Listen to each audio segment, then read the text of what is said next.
The Holy Gospel according to St. John, the 6th chapter. Glory to you, O Lord. Jesus went to the other side of the sea, also called the Sea of Tiberias. A large crowd kept following him because they saw the signs he was doing for the sick. Jesus went up the mountain and sat down there with his disciples. Now the Passover, the festival of the Jews, was near. When he looked up and saw a large crowd coming toward him, Jesus said to Philip, "Where are we to buy bread for all these people to eat?" He said this to test him, for he himself knew what he was going to do. Philip answered him, 6 months' wages would not buy enough bread for each of them to get a little. One of his disciples, Andrew, Simon Peter's brother, said to him, "There is a boy here who has 5 barley loaves and 2 fish, but what are they among so many people?" Jesus said, "Make the people sit down." Now there was a great deal of grass on the place, so they all sat down, about 5,000 in all. Then Jesus took the loaves, and when he had given thanks, he distributed them to those who were seated, and also the fish as much as they wanted. When they were satisfied, he told his disciples, "Gather up the fragments left over, so that nothing may be lost." So they gathered them up, and from the fragments of the 5 barley loaves left by those who had eaten, they filled 12 baskets. When the people saw the sign that he had done, they began to say, "This is indeed the prophet who is to come into the world." When Jesus realized that they were about to come and take him by force to make him king, he withdrew again to the mountain by himself. When evening came, his disciples went down to the sea, got into a boat, and started across the sea to Capernaum. It was now dark, and Jesus had not yet come to them. The sea became rough because a strong wind was blowing. When they had rowed about 3 or 4 miles, they saw Jesus walking on the sea and coming near the boat, and they were terrified. But he said to them, "It is I, do not be afraid." Then they wanted to take him to the boat, and immediately the boat reached the land to which they were going. The Gospel of the Lord. So many years ago, when I was involved in a capital campaign project to raise funds for a building, there was a bunch of stewardship folks from the National Church who came around to give us a hand, and they told us the story about a pastor who was involved in a similar project. And they said that this pastor stood up one Sunday morning and he told the congregation, "I have got this great news for you. As you know, we have this huge project which will take an enormous amount of money to be able to pull off. But the good news is we have the money. We have the money to do it." He says, "Now we got one challenge left. All of the money we have to do it, it's all in your pockets, and you need to give it." So I'm not sure whether that was a true story or not, but it is encouraging and inspirational because it reminds us of something that's very often true. If we are all willing to work together and to give and to help, it's amazing what we can do. That really is often the case. In fact, we always want it to be the case. And we resist the notion that we can't do something because we just don't have the money or the resources. I mean, surely we say, we can find it somewhere, or at least somebody out there must have what we need and must be willing to give it if we can inspire them well enough. We don't like to believe that we don't have the resources. And we resist the notion that we can't do something because we don't have the time or the energy. Yes, we say we're all tired, especially after a big event like VBS or yard sale. But maybe through Herculean effort, we can push through and do one more thing. I always like to tell myself this. Yeah, I can just push through a little bit harder and maybe willpower will do it for me. And we resist the urge to believe that we can't do something because we just do not have enough people to help. I mean, there must be more people out there someplace. And I have sometimes been in church groups where we all try to convince ourselves that if we just made better or more compelling announcements up front in front of everybody, hundreds of volunteers would jump up and suddenly do things that nobody has been willing to do for years.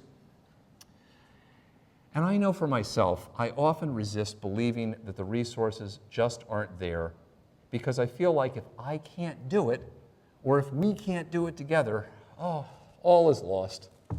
And certainly, that's the way the disciples felt as they approached Jesus in today's gospel reading.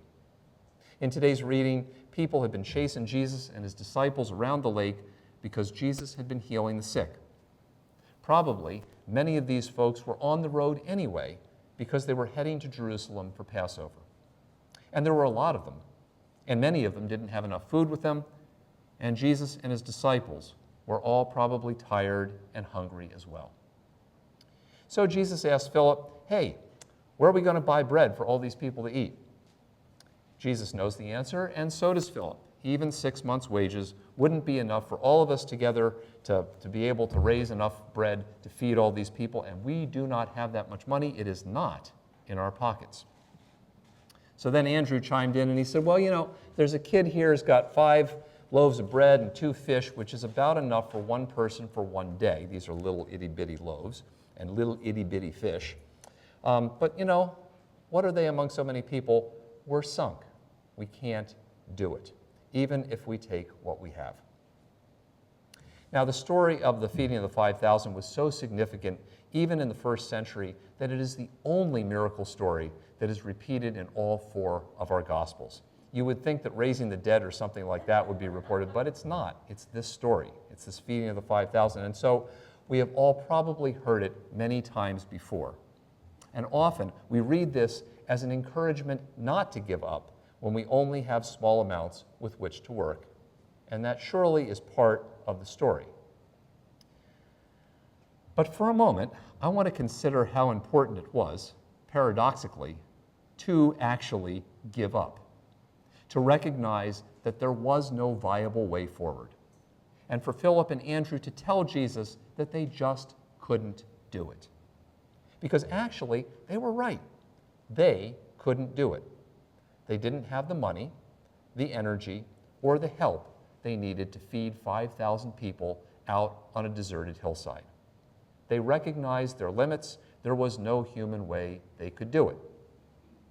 And I say paradoxically because the way forward that Jesus offered began by a bunch of human beings recognizing and admitting that they could not do something by their own money, efforts, or willpower.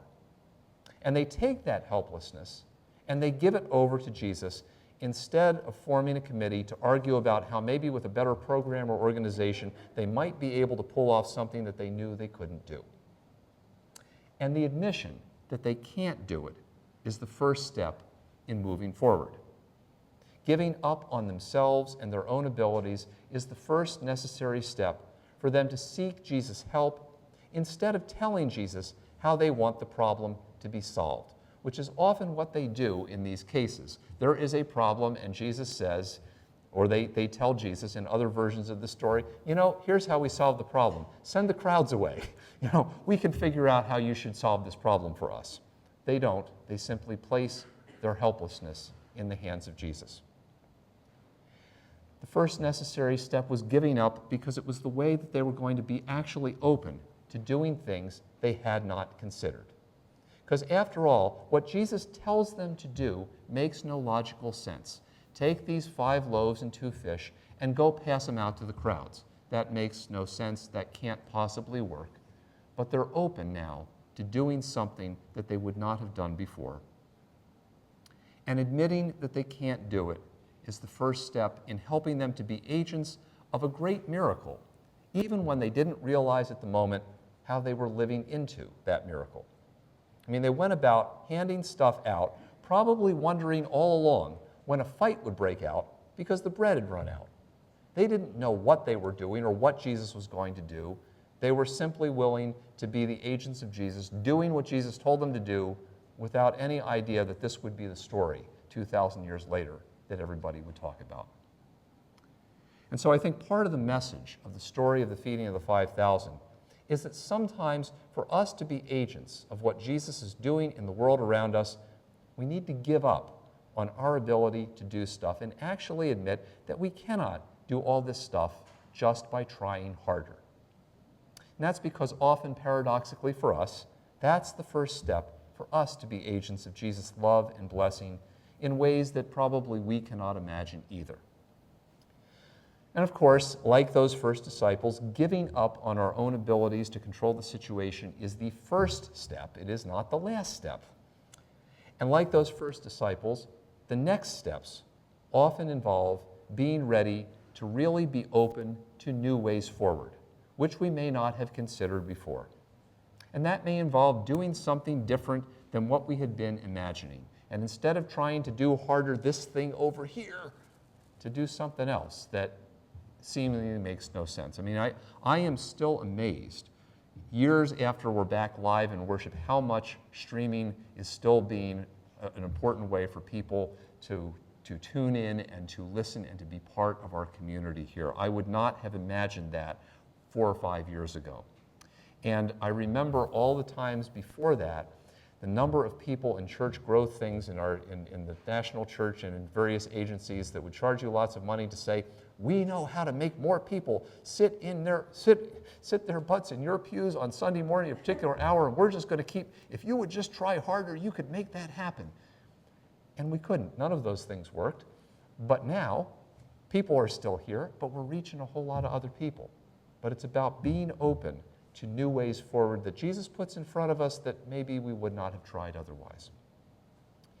For us too, sometimes the next step forward is being willing to share what we have, in spite of the temptation to hold on to the few loaves that we have in our hands. I mean, this had to be a real temptation for the first disciples. They had 5 loaves. They had 2 fish. Maybe a couple of them could eat, but Jesus says share it with others. And when they shared, that was the next step. And today, we handed over a huge check to Gaithersburg Help because a whole lot of people came together and shared items at our auction. And we shared fun, and we shared fellowship, and we shared donations and things like that. We had no idea how much we could actually raise. But we did things because we just focused on sharing. That was what the first disciples did. That's what we did, and God did great things with us. And sometimes giving up on ourselves is the first step in moving on to the step in which we offer to serve Jesus in our lives without knowing at the moment what it is God is doing with us or through us. You know, the feeding of the 5,000 clearly made an impression on the crowds, and over the next few weeks we're going to read the aftermath of this story where people continue to chase Jesus around the lake and essentially say, so, want to do that trick again for us? But it also made an impression on the disciples. And that impression probably was not, hey, we've got a new way to figure out how to feed multitudes with next to nothing, because that's not what they figured out. Instead, it was the impression that Jesus could work through them to do amazing things that perhaps they would recognize only in retrospect. And that's sometimes the way it is for us too. Jesus does great work through us while we're busy doing things that sometimes seem like just meeting the needs of the moment. You know, just like they say, life is what happens when you're busy making other plans.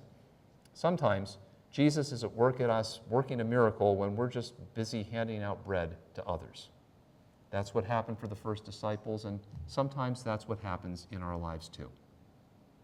Because sometimes miracles begin with giving up, not on God, but on ourselves. And sometimes when we give up on ourselves, we can truly be open to God's new directions in our lives. Sometimes when we give up on ourselves, we can focus on others' needs instead of our need to control the situation. And often, when we give up on ourselves, we can be people through whom Jesus works to do things that we could never do by ourselves.